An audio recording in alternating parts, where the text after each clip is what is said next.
quero falar sobre um tema que hoje em dia tem sido pouco abordado nas igrejas. Deixa eu falar uma coisa para vocês. Eu não sei o que está acontecendo no meio evangélico, mas alguma coisa está acontecendo referente a um texto da Bíblia que diz que, por se multiplicar a iniquidade, quantos já leram esse texto? Por se multiplicar a iniquidade, o amor de quase todos. E eu, por incrível que pareça, eu começo a perceber que essa multiplicação da iniquidade não é só fora da igreja, é dentro da igreja. Iniquidade é um dos sinônimos de pecado, é uma das facetas do pecado. E nós começamos a agregar à nossa vida espiritual muitas coisas de uma forma aparentemente inocente, mas que começa a gerar consequências espirituais na nossa vida. Eu quero falar sobre as consequências que há na prática do pecado. Hoje você não ouve muitas pessoas pregando isso. Se você ligar a televisão, preste atenção no que eu estou falando. Está se falando muito de cura divina, está falando muito de bênçãos, prosperidade, está se falando muito de problemas familiares. E aqui eu quero dizer, são assuntos importantes, têm o seu peso. Mas a maior parte dos problemas nesta e em outras áreas está diretamente ligada à questão do pecado. E aí é que vem o problema. Se a gente não tiver coragem de abordar isso de frente, e ficarmos sempre naquela situação, eu não vou falar sobre isto, porque isto pode ferir alguém, atingir alguém, nós vamos entrar num processo perigoso, de estarmos criando uma igreja para Cristo, ou estarmos criando uma igreja para nós mesmos. Será que você entende isso? Diga amém. E não é, a igreja, ela não é de ninguém em particular. A igreja é a noiva do Senhor. E se não é, deveria ser. Então, eu quero falar um pouquinho sobre esse tema, porque na quarta-feira passada, e eu tenho que recordar isso, eu falei aqui sobre o tema de evitando as ciladas e saindo das ciladas. E usei um texto que eu queria ler com você, em Efésios, capítulo 6. Vamos lá abrir as nossas Bíblias.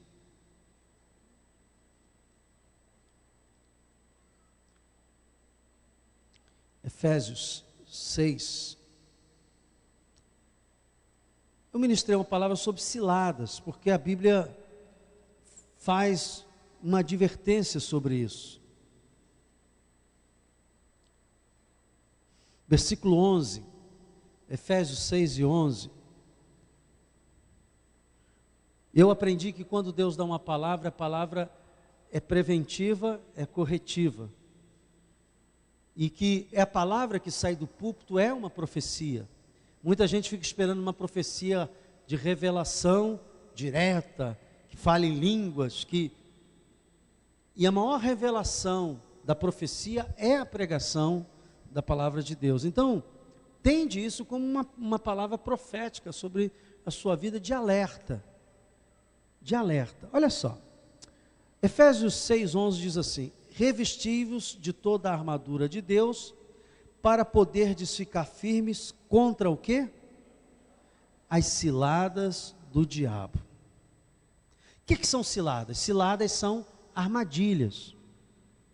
O que é cilada? A armadilha é algo que parece que é bom, e que você vai, e aquilo, na verdade, é ruim. Por exemplo, há muitas armadilhas na internet.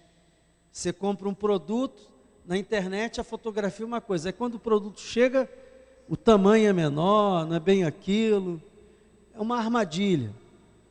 A armadilha é aquilo que você coloca. Eu usei até um texto bíblico falando sobre o laço do passarinheiro, que é, você joga os grãos, o pássaro vem feliz da vida e diz: oh, Deus é bom mesmo, se cumpre a palavra dele, aos seus amados dá enquanto dorme, botaram o milho aqui para mim. E a pessoa vai e cai num laço.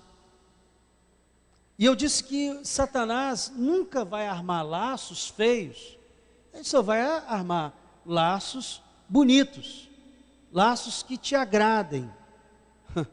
Eu me lembrei que muitas pessoas não percebem isto.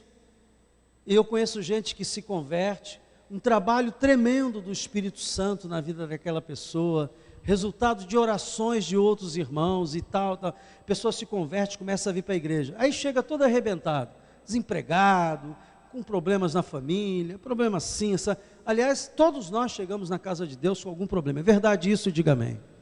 Não há como, porque nós só vamos buscar a Deus quando a coisa fica difícil mesmo. Se estiver tudo bom, não se busca, infelizmente é assim. Mas a verdade é que a pessoa chega, aí Deus começa a ajeitar a vida dela, tal, a palavra começa a entrar no seu coração, ela começa a colocar em prática algumas palavras naquela direção, as coisas começam a se resolver, porque a Bíblia nos ensina que se nós praticarmos a palavra, a solução vem, diga glória a Deus. Aí de repente aquela pessoa está desempregada, aí aparece um emprego para trabalhar que dia? Domingo. E aí a pessoa vem igual esse passarinho que eu falei aqui: ô pastor, glória a Deus, olha, nós oramos e tudo, e apareceu um emprego. Aí o pastor também fica alegre, aí ele vai dizer assim: só tem um porém, tem que trabalhar domingo. Aí o meu sorriso que se abre já fala assim, ó, porque se eu sei que se a fonte de alimentação espiritual daquela pessoa for cortada, ela vai morrer espiritualmente. Eu dei o exemplo aqui na quarta-feira passada, que na Segunda Guerra Mundial, os aliados se preocuparam não em combater o armamento alemão, que era pesado. Tinha os tanques Panzer, que era uma loucura, era um armamento pesadíssimo. Os americanos não tinham nem aquele tipo, nem aquele modelo de equipamento. Então o que eles fizeram? Eles começaram a cortar o suprimento. Então os trens de cargas que vinham para alimentar o exército alemão na Europa eram bombardeados. Inclusive aviões pilotados por pilotos brasileiros. O trabalho da aviação brasileira na guerra foi detonar esses comboios que levavam alimentos, que levavam munição para os tanques que estavam na frente de batalha. E o diabo usa da mesma estratégia conosco. Ele começa a cortar a comunhão da pessoa com Deus. Ela não tem tempo para vir à igreja, porque precisa trabalhar, ela não tem tempo da igreja porque ela precisa fazer aquilo, e vai. Daqui a pouquinho, a pessoa fica sem a fonte de alimentação, e começa a secar espiritualmente, começa a morrer espiritualmente. Então, como é que ele faz isso? Ele faz isso usando armadilhas. Então, há dois tipos de ciladas que Satanás usa, eu vou ser breve aqui, que diz o seguinte: cilada sem pecado, é essa que eu dei o exemplo agora. É uma coisa aparentemente inocente, mas aquilo vai te afastar de Deus. É uma coisa que não tem nada demais, mas aquilo vai te comprometer espiritualmente. Então, são coisas sempre necessárias, e você tem que ter cuidado, porque nem tudo que chega na tua vida é dado por Deus. O diabo não dorme, irmãos. Ele veio para roubar, matar e destruir. Ele não vai aparecer de garfo, chifre, igual o Hellboy, né? Cortaram o chifre dele, né? E dizendo: eu sou o diabo, vim aqui. Ele não vai fazer nada disso. Ele vai criar situações que te agradam, que agradam a tua carne, inclusive. E aí você, isso não tem nada demais, né? tudo lhe é lícito, mas nem tudo lhe convém. Você tem que perceber, o que me convém, pastor? Me convém aquilo que não me separa de Deus. Outro tipo de cilada, e esse com pecado, é aquele tipo de cilada que trabalha com a nossa carne, com a nossa fraqueza. O diabo, depois de Deus, é o maior psicólogo que eu conheço. Ele conhece as reações humanas. Ele não conhece seus pensamentos, mas ele conhece as suas reações. Ele te observa há muito tempo. Ele sabe quais são as suas fraquezas. E se ele quiser preparar uma cilada para você, ele vai usar uma cilada que alcance a sua fraqueza. Sua fraqueza pode ser um orgulho. Quantas pessoas que o diabo prepara uma cilada para ativar o orgulho da pessoa? Por causa daquele orgulho, a pessoa interrompe comunhão com Deus. Muitas vezes a cilada é na própria carne, pelos desejos que a nossa carne tem. Eu me lembrei do irmão de Jacó. Como era o nome dele mesmo? Esaú. Esaú estava cansado e com fome, e de repente ele trocou o direito de ser o primogênito por um prato de lentilha. E ainda disse assim: o que me vale essa primogenitura? Isso não tem valor nenhum. É mais ou menos isso que o diabo diz. Não tem nada demais, não tem problema nenhum você fazer isso. Isso não vai trazer... É mais ou menos o diálogo dele. E a pessoa que já está afim, por causa da sua fraqueza, da sua necessidade, acaba fazendo o que Esaú fez. O que Esaú fez? Vendeu o seu direito de ser primogênito para Jacó, seu irmão gêmeo. E sabe de uma coisa? Ele chorou amargamente por causa disso. Ouça o que eu vou falar agora. Você tem que saber que o diabo sempre está preparando ciladas para todos nós. E que você tem que evitar essas ciladas. Primeiro, pastor, como é que eu evito uma cilada do diabo?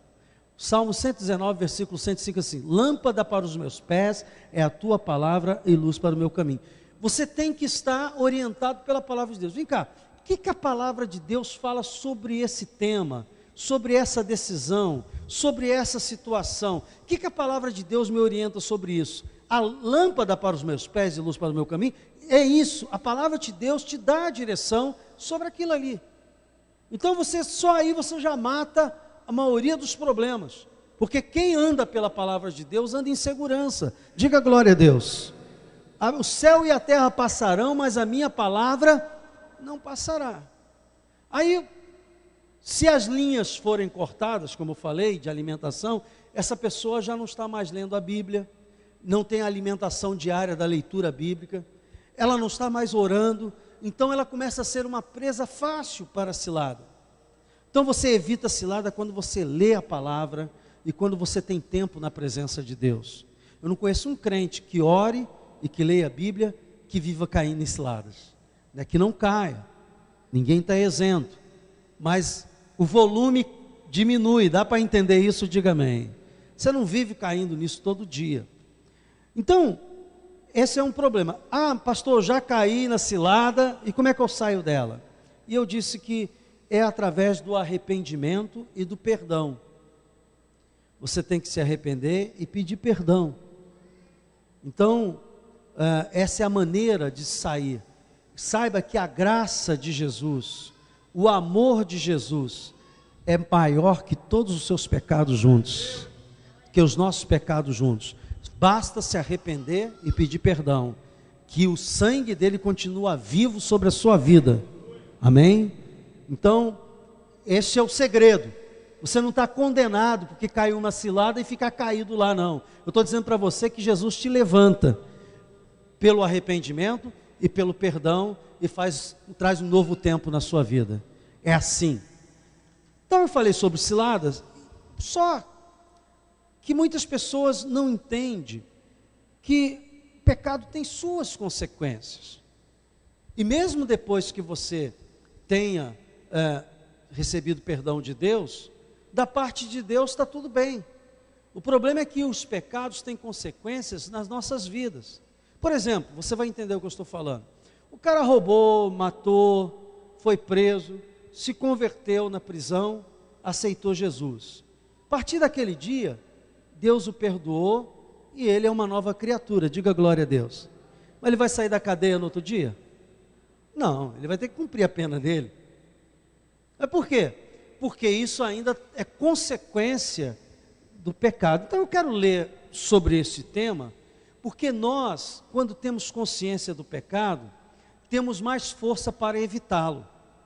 Ou, isso aqui não, porque isso aqui vai dar problema, isso aqui vai arrasar com a minha vida, isso vai atingir o meu lar, meu casamento, meus filhos, isso vai me atingir profissionalmente, isso vai me atingir moralmente. Você, quando tem consciência do pecado, faz com que você seja mais cauteloso. E aquele versículo que eu disse assim, tudo lhe é lícito, mas nem tudo lhe convém, começa a ser avaliado justamente por essas questões. Então, para falar sobre isso, Romanos capítulo 5, nós vamos abrir as nossas Bíblias. Na verdade, a pregação começaria agora, mas eu precisei falar sobre as armadilhas que o inimigo faz.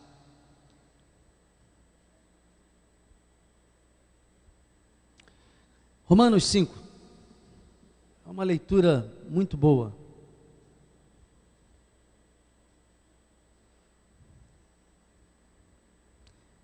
Justificados, pois, mediante a fé. Quem é justificado aí, diga amém. Quem é justificado porque é bonzinho, diga amém. Nenhum. Quem é justificado mediante a fé em Jesus Cristo? Você entende essa expressão? Justificados, pois, mediante a fé, temos o quê? Paz com Deus, por meio do nosso Senhor Jesus Cristo, por intermédio de quem nós obtivemos o quê? Igualmente, diga acesso. Diga, Jesus me deu acesso pela fé a esta graça, na qual estamos firmes e gloriamo-nos na esperança da glória de Deus. Versículo 3, e não somente isto, mas também nos gloriamos nas próprias tribulações, sabendo que a tribulação produz perseverança, e a perseverança experiência, a experiência esperança. Ora, a esperança não se confunde, porque o amor de Deus é derramado em nossos corações pelo Espírito Santo que nos foi outorgado. Eu tenho que parar aqui, não tem nada a ver com a pregação. Tem gente que diz assim, pastor, como é que eu vou amar uma pessoa? Deixa eu confessar para vocês, eu tenho dificuldade de amar pessoas. Esse foi meu drama, quando eu fui chamado ao ministério, disse assim, como é que eu vou ser um pastor e eu tenho que amar as pessoas? E eu tenho dificuldade para isso. Meu amor está muito limitado à minha família, aos meus entes queridos. Até que eu entendi que o amor com que eu tenho que amar as pessoas, não é com o meu amor, é com o amor de Deus. E esse texto diz assim, que este amor de Deus é derramado pelo Espírito Santo no meu interior. Dá para entender isso? Diga amém. É Jesus que ama por mim, diga glória a Deus. Não sou eu, não é o meu amor humano, o amor cheio de falhas, mas é o amor de Deus que é derramado em mim para as pessoas. É isso que o texto está dizendo, que você pode amar muita gente, você pode amar todo mundo, mas não com o seu amor. Esse amor você não tem para todo mundo, porque ele é limitado. Mas o amor de Deus, quando é derramado pelo Espírito Santo no seu coração, você se abre para amar as pessoas. Diga glória a Deus. Leia só o texto agora com esse entendimento. Diz assim, versículo 5, ora, a esperança não se confunde, porque o amor de Deus é derramado em nosso coração, por quem? Pelo Espírito Santo que nos foi o quê? Ah, então é pelo Espírito Santo. O amor de Deus só acontece pelo Espírito Santo. Amém? Versículo 6, porque Cristo, quando nós ainda éramos fracos, morreu ao seu tempo pelos ímpios. Dificilmente alguém morreria por um justo, pois poderá ser que pelo bom alguém se anime a morrer.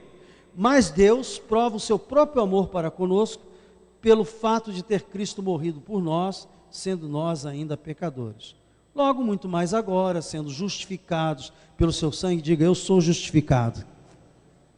seremos por ele salvos da ira.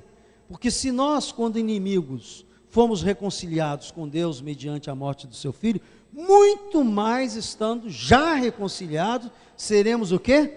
Salvos pela sua vida. E não apenas isto, mas também nos gloriamos em Deus, por nosso Senhor Jesus Cristo, por intermédio de quem recebemos agora a reconciliação. Agora vem o que eu quero falar. Portanto, assim como por um só homem entrou o pecado no mundo, por intermédio de quem entrou o pecado no mundo? Adão. Quando eu falo aqui, aquele bebê lindo lá, que está na mão da mamãe dela, a outra que estava gritando ali, esses bebês são todos pecadores. Mas eles não são pecadores porque cometem pecados. Eles são pecadores porque eles nascem com a natureza pecaminosa. Daí, a Igreja Católica ter adotado, não, tem que batizar para não morrer, o quê? Pagão, né? Irmãos, ouça bem, não se confunda galhos com bugalhos. Verdadeiramente nós nascemos pecadores por causa da natureza que nós herdamos de Adão, a natureza pecaminosa, ok? Isso é uma coisa. Então eu sou pecador porque eu nasço pecador, eu já nasço decaído, eu já nasço, e é verdade, quem é que ensina pirraça para criança? Algum pai diz assim, ó, faz pirraça assim. Quando ele é contrariado, na hora que ele é contrariado, o quê? Espero que ele não me ouça aí, né? Logo, porque a sua natureza pecaminosa vem à tona na hora que é contrariado, porque está lá dentro, vai se desenvolvendo na medida em que vai vivendo, vai tendo experiência. Tanto é que nós, quando crianças, somos mais inocentes, e quando chegamos a uma certa altura da nossa vida, a gente já não é tão inocente. É verdade isso? Diga amém. Carregamos um peso de pecados, de coisas que nós fizemos ao longo do tempo. Então, é importante você saber isso. Por quê? Porque todos pecaram, e não pecaram porque cometeram o pecado, pecaram porque já nasceram naturalmente pecaminosos. Dá para entender isso? Diga glória a Deus. Então eu preciso da graça de Deus, da glória de Deus, eu preciso de um Salvador, porque eu mesmo não tenho condições de me salvar, porque eu já nasço pecador. Pastor, mas se eu fizer uma obra boa aqui e acolá, eu não vou purificando? Não, só há uma coisa que purifica os nossos pecados: o sangue de Jesus. Para isso veio o Filho de Deus, para morrer pelos pecadores. É o que o texto está dizendo. Jesus morreu por nós quando nós ainda éramos o quê? Pecadores. Então, o sangue de Jesus é que te purifica, irmãos. Continuando a leitura, parei aonde mesmo?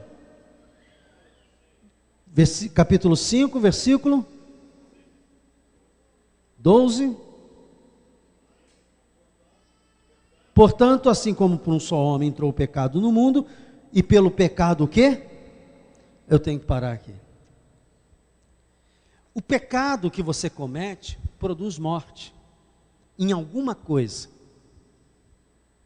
Quando fala de morte, não está falando de morte física apenas, porque isso nós já estamos mortos. Você já nasce sabendo que vai morrer. Quantos aqui sabem que vão morrer? Por que você sabe disso? Porque quando Adão pecou, a morte, o resultado do pecado de Adão foi a morte que entrou em nós. Nós fomos feitos por Deus para ter vida eterna. E o pecado de Adão fez com que ele e toda a sua geração, que somos nós, nascêssemos com esse defeito de fabricação, e nós sabemos que vamos morrer. Jesus veio reparar este erro. Eu vim para que tenham vida e vida. Então Jesus veio para fazer justiça por nós e nos dar a vida eterna. Olha só o que eu vou falar para você. Só que o pecado, ele continua, na medida em que ele é praticado, ele continua fazendo os seus efeitos. Vamos ver algumas coisas. Já viu a pessoa, se nós lermos lá em Efésios 6, eu não concluí, porque eu vou concluir na quarta-feira que vem, A Bíblia diz que nós temos uma defesa contra as ciladas do diabo, que é usando a armadura de Deus. Eu não falei sobre isso. Mas, por exemplo, dentro da armadura de Deus, tem uma coisa chamada que você tem que usar, chamada verdade. Por quê? Porque o diabo odeia a verdade, porque ele é o pai da mentira. Então, quando você mente, você diz assim, não tem nada demais. Cuidado que essa mentira vai te pegar lá na frente. Tem pessoas que, para ficar confortável num primeiro momento, ela vai e mente. Vou ajeitar isso aqui com uma mentirinha. Só que aquela mentirinha, ela vai trazendo seus efeitos. Eu não sei se você já viu na novela, a pessoa começa com uma mentira, aí depois precisa de uma mentira maior para encobrir aquela mentira, e depois vai e o processo é devastador. Estou dando um exemplo. Pecado de mentira. Mas eu poderia falar do pecado da língua. Vamos falar da fofoca. Pessoa que fala indevidamente, fala demasiadamente, comete sempre o pecado de estar falando demais. Toda pessoa que fala muito, peca muito. Esse é o meu drama. Porque como eu sou pregador, estou sempre exposto. Dá para entender isso? Diga amém. É por isso que fora do púlpito eu procuro manter silêncio, falar pouco, porque a gente às vezes falando demais. Quantas pessoas são vitimadas pela palavra do outro, pelo comentário do outro, pela crítica ferina do outro, e assim por diante. Estou falando de coisas comuns. Eu poderia falar de coisas terríveis, irmãos. Eu poderia falar muitas vezes daquela pessoa que ama dinheiro. É uma coisa terrível. A pessoa que tem medo e acha que o dinheiro pode te proteger, essa pessoa se torna uma pessoa avarenta. Ela idolatra o dinheiro, ela guarda dinheiro, não, sabe como é? Irmãos, que bobagem. Eu estava vendo aquele dia que caiu aquela passarela ali, quando é que alguém vai imaginar que está indo para o serviço, de repente, está fora, cai aquilo lá, morre na hora. Há pessoas que não entendem que não é o dinheiro que te protege não, meu irmão, é Deus. E se você não entender isso, e ficar idolatrando o dinheiro, vai trazer consequências terríveis. Porque quem ama o dinheiro, não consegue amar as pessoas. Eu vou repetir aqui. Quem ama o dinheiro, não consegue amar as pessoas. Porque toda pessoa que é fissurada em ter coisas, bens materiais e tal, e gosta do dinheiro, ela não consegue desenvolver amor, porque o amor é doação. Quem ama, se doa. A Bíblia diz que Deus amou o mundo de tal maneira, que Ele teve um gesto de doação, deu o seu Filho unigênito para todo aquele que nele crê, não pereça, mas tenha a vida eterna. Então, ouça o que eu vou falar agora para você. O pecado, ele está sempre ali à nossa volta. E ele vai trazer consequências, inimizades, lares destruídos, problemas de relacionamento. Eu conheço gente que tem problemas sérios, não consegue parar emprego por causa de relacionamento.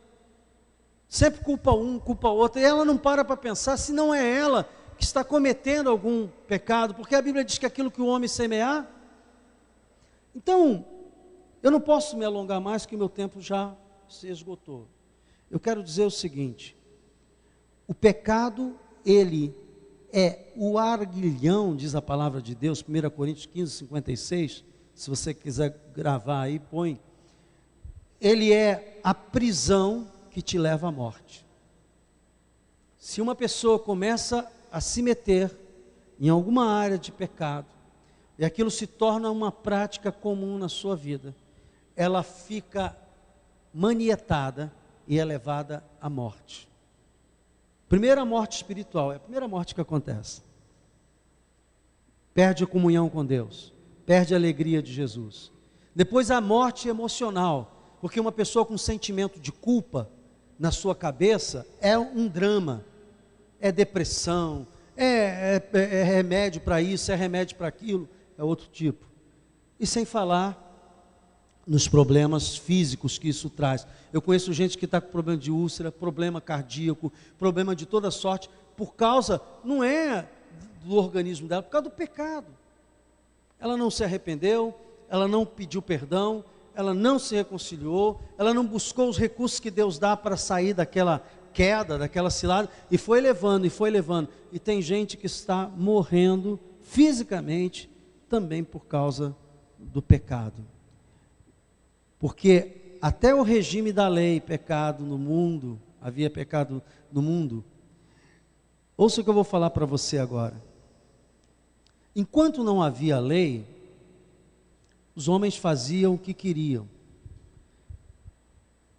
Mas, quando Deus disse assim, e eu vou tentar colocar aqui para você, quando Deus começou a dizer, faça assim, não faça assado, faça dessa maneira, faça assim, Ele começou a estabelecer a forma de você andar neste mundo. Tem gente que não ouve a voz de Deus. Eu quero pedir ao Espírito Santo, nesse momento, para que você esteja aberto para entender que o pecado, ele traz consequências e que ele não é tão inocente quanto parece. Ele traz morte e que você tem que buscar a evitá-lo. Como, pastor? Peça ajuda a Deus. Se você tiver de obedecer a palavra, obedeça a palavra. Não tenha medo, Deus vai te guardar. Deus vai te guardar. Deus vai te guardar. Eu estou dizendo aqui, se você obedecer a palavra, Deus vai te guardar. Porque aquele que prometeu é fiel, mesmo quando nós somos infiéis. Que Deus te abençoe. Eu logo mais vou continuar falando sobre esse tema, de uma outra ótica. Mas vamos ficar de pé agora.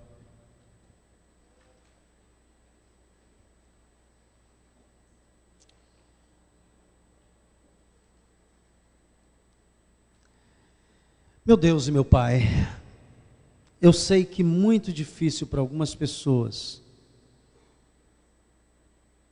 chegarem a um entendimento mais profundo deste tema, mas o Teu Espírito Santo nos revela coisas maravilhosas. Se há alguém, Senhor, que está paralisado na sua vida aqui, por algum problema de pecado, Pai, eu quero te pedir em nome de Jesus, que Tu possas revelar a esta pessoa, que ela possa identificar e dizer, não, eu acho que está acontecendo algum problema aqui, eu não posso continuar assim. Fala com ela, traz a ela uma mudança de postura, porque tudo começa no coração, Senhor, inclusive os pecados, inclusive as mudanças em relação a este pecado. Pai, muda agora, traz um entendimento, e que ela possa ter fé para crer que vale a pena obedecer a Tua palavra, que vale a pena, Senhor, ser fiel à Tua palavra. Pai, eu sei que o diabo, ele faz armadilhas, eu já caí em algumas deles. Tem pessoas que caem na armadilha do diabo pelo temperamento. Quantas vezes eu já caí nessas armadilhas, do inimigo querer que eu me exponha através do meu temperamento aguerrido, e às vezes você fala o que não deve, você grita o que não deve, você faz coisas por causa do temperamento, Pai, e muitas vezes essa arma é usada várias e várias vezes, entristece o Espírito Santo, entristece o nosso coração, porque a gente quer te servir. Pai, há armadilhas e armadilhas. Abre os olhos espirituais da Tua igreja, para perceber e não cair, Senhor, mas seguir a Tua palavra. Guarda os meus irmãos nos seus ambientes de trabalho, Senhor. Guarda os meus irmãos, Senhor, nas armadilhas, na hora de fazer negócio. Não permita que eles sejam levados pela ganância, que eles possam perceber, ó Deus, detalhes, e o Teu Espírito Santo nos guia em tudo isso, Senhor. Guia o Teu povo, guarda, Senhor, as nossas fraquezas, nos nossos desejos, carnais, que muitas vezes são desejos que não estão de acordo com a tua palavra, Senhor, e que nós precisamos controlá-los e dominá-los pelo Espírito Santo, Pai. Tua palavra diz que se o nosso pecado é contra nós, cabe a nós dominá-lo. E a tua palavra diz que o pecado não terá domínio sobre nós.